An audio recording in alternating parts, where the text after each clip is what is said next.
chapitre est touché et doit être réévalué, des postes de recettes fiscales jusqu'aux postes concernant la masse salariale.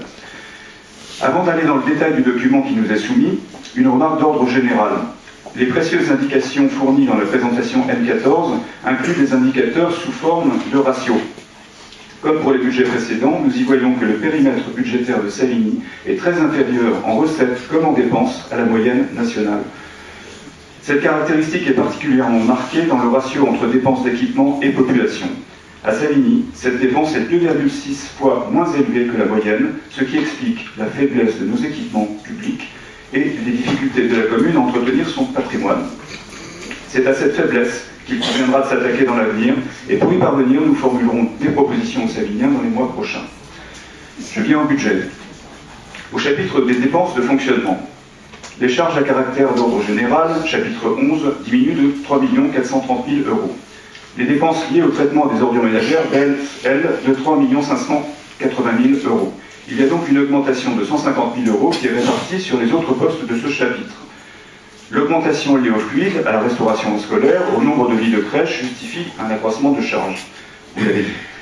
Mais cette augmentation aurait dû être pondérée par une baisse liée au transfert de compétences obligatoires de la CALP, ce qui ne semble pas avoir été fait.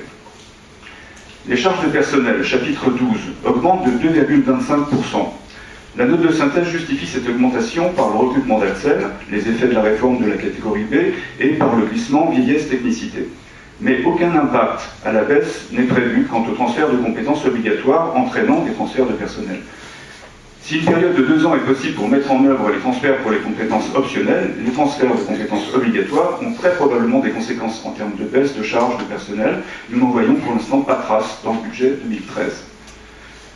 Les autres charges de gestion courante, chapitre 65. Ce chapitre augmente de 533 000 €. L'explication donnée repose sur l'inscription au chapitre 65 de la subvention de la Régie des transports, soit 468 000 €. Il reste donc une augmentation de 65 000 € inexpliquée. S'agit-il de subventions nouvelles? Et si oui, comment sont-elles réparties? C'est une question, si vous voulez bien y répondre, ce serait formidable. Le transfert à la section de fonctionnement produit un autofinancement en nette baisse de 2 520 000 € à 2 200 000 € en 2013, soit près de 13%, ce qui signifie un amoindrissement des capacités d'investissement de la commune. Nous avons bien noté les promesses sur un abondement éventuel en cours d'exercice, mais nous n'y croyons guère. Dans les 5 dernières années, c'est toujours une dégradation et non une augmentation de l'autofinancement qui nous a été proposée en DDM ou en budget supplémentaire. Parfois les deux. Au chapitre des recettes de fonctionnement, nous notons au chapitre 70, produits et services, une augmentation de 314 000 €, justifiée par les recettes de la Régie des transports, de la restauration scolaire.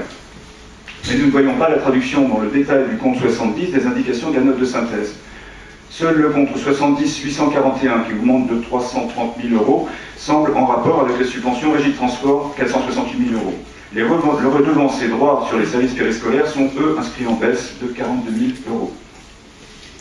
Au chapitre remboursement, participation, compte 73, est inscrite une baisse globale de 816 000 €, justifiée par le transfert à la CALP des produits de la CET et des produits de la TEM, quelques autres également. Or, ces produits auraient dû entraîner une baisse à minima de 3,5 millions € pour la TEM, plus 1,5 million € pour la CET, plus 577 000 € pour la contribution CVAE, soit un total de 5,6 millions € au lieu des 816 000 annoncés. Alors, qu'est-ce qui s'est passé? L'explication de ce tour de magie se trouve dans quelques lignes plus bas, au compte 73-21, qui porte au crédit du budget de fonctionnement une somme de pas moins de 10,689 millions €, au titre d'une attribution de compensation. On retrouve la CALP. Cette inscription pose un gros problème. En effet, si une attribution de compensation viendra bel et bien abonder le budget, ce calcul ne peut en aucun cas avoir déjà été fait dans l'état actuel des choses et ne devrait donc pas figurer au budget primitif. Le montant de l'attribution est calculé par la CLET, Commission locale d'évaluation des charges transférées, qui à ce jour n'est pas encore constituée pour le nouveau périmètre, ne s'est pas donc réunie et n'a évidemment pas calculé le montant des cotisations afférentes à l'attribution de compensation. L'énormité de la somme inscrite la rend cruciale pour l'évaluation du budget. Rien dans les documents fournis ne vient étayer le mode de calcul de cette somme record, qui nous semble très clairement surévaluée. Que se passera-t-il si, comme c'est probable, l'attribution de compensation est inférieure à la somme avancée? Nous émettons quant à nous les plus vives réserves sur la somme inscrite, que rien ne semble étayer sérieusement, alors que les transferts de compétences qui justifient cette attribution de compensation semblent, eux, prendre du retard, et alors que leur traduction budgétaire reste incomplète. Je passe au budget d'investissement.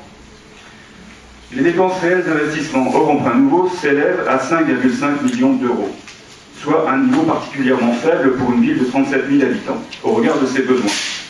Pour s'en convaincre, il suffit de prendre un chiffre au hasard, le coût de la piscine, annoncé en fanfare pour un coût sans doute minoré de 9,5 millions d'euros hors taxe.